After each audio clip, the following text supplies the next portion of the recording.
Good Sunday morning and welcome to Inside Tennessee. Along with my colleague John North, I'm John Becker. We're glad to have you with us. Our guest this morning has been 3 months on this job in a district where he's built his career, moving from intern to teacher to principal to the administration, and now Knox County School Superintendent. 91 schools, more than 65,000 staff, students, and teachers under his purview, and it's pleased to have with us this morning Dr. John Rysewyk of Knox County Schools. Dr. Rysewyk, thank you for being here. We're glad to have you, and we have a lot to get to. So let me open with this. I want to deal with two crises facing education in this state, and the first is third grade reading scores. We know that's been a concern for quite some time. Let's focus on that for a minute because it has direct consequences to children being able to move on to fourth grade.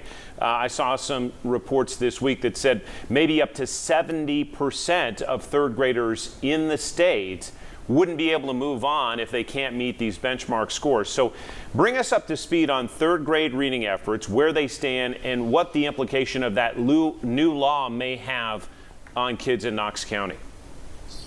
No, first of all, thank you. Thanks for having us on.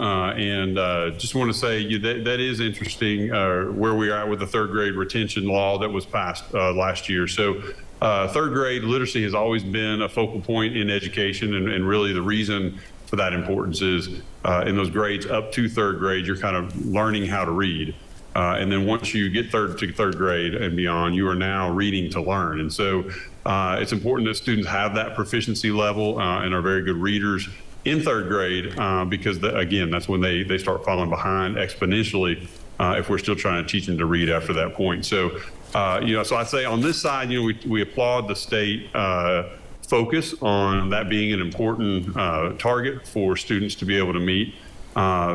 We also know in Knox County that typically our students, we make a lot of ground up with them by fourth and fifth grade, and that students end up doing a lot better. So I would say we're not necessarily in support of that. We feel like that retention, there's a lot of research and data out there that it's not the best strategy to retain students at that age. But again, it is a state law, and I do think that the state was intending to really make interventions important. So I think they were trying to put some teeth into that. And so what this new law says is that if a student is not proficient when they leave third grade, that they could be retained, or there are a few things they could do. One is there's a summer learning program that the state funds that they could attend to move on to fourth grade, and then see if they gain their proficiency through that additional time. Another thing is that they could have an all-core tutor who's assigned to them into fourth grade and to provide them additional supports to try to get them caught up. So again, we applaud both of those, extra supports and the dollars being spent for that to get students caught up. I think, we just would have a area that we don't agree on, that retention is the right strategy for third grade. I think we're hopeful that state legislators may take that on when they go back into session and give us some more options, because it would be a big issue. In Knox County, we're about 40% proficient in third grade. So, we'd be looking at that 60%. And just let me clear this up for everybody. If you're not proficient in third grade, that doesn't mean you can't read. It just means that our state has very high standards for what third grade proficiency is. And years ago, our state really upped the rigor for what it meant to be proficient. And we applaud that too. But it is hard to be proficient in Tennessee, and you have to really earn something to do that. And again, we want those standards to stay at that level. I just think retention is not the best strategy for our students moving forward. Quickly, Dr. Rysewyk, what's the timeline for that? When will the proficiency measures be made, and then the district know, okay, this is what we have to work with?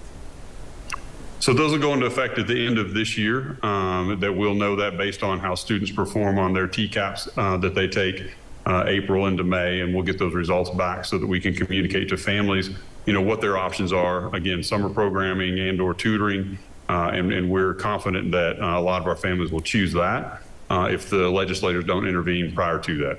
So they'll know by the end of school in May, early June, basically.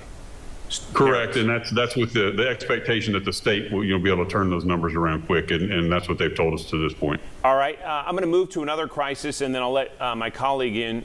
But I've also seeing the college going rate is a huge concern because we've seen a drop since the pandemic. Tennessee Achieves noting that it's dropped some 9%, and that's something that has raised a lot of eyebrows. Explain how you're tackling that and if we can bump that up this year.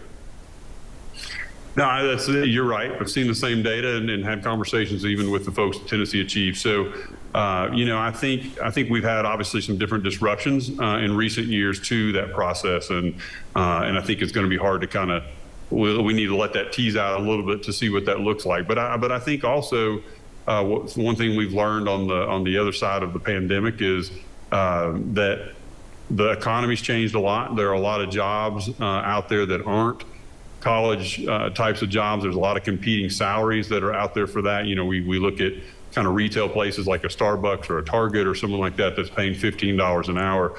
And I think that's to some of our students, that can be very appealing for them to want to be part of that.